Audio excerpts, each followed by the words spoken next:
Yun, good morning mga bossing. Quick review natin to si Barney kung anong specs mga nakalagay dyan sa kanya.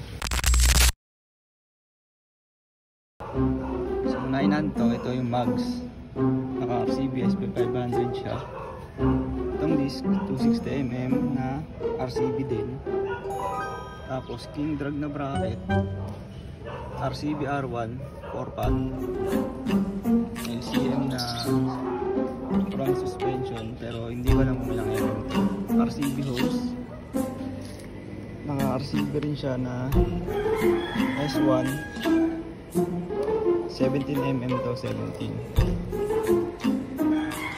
Naka RCB din na handle grip na Gamaki, RCB side mirror, kabilaan yan mga bossing. Dito naka-umarad siya, sample hose na black. Tapos JBT V4 35-38mm elbow.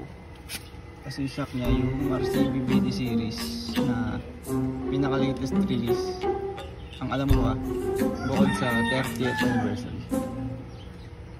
Ito pala sa kabila, naka-E3 siya. Kasi daw mahal yung clutch perch na S2 para parehas dito sana. Mahal daw yung clutch perch na halagang 2K plus pero nagka-upgrade siya ng makina.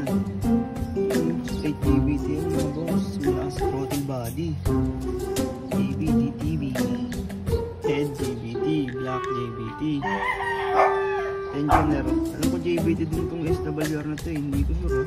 Basta straight JBT yan, Sigunyal 9.3 yan, bago yan mga boss. Suwabe diba? Mas mahal yung clutch perch kaysa sa akin. Let's go!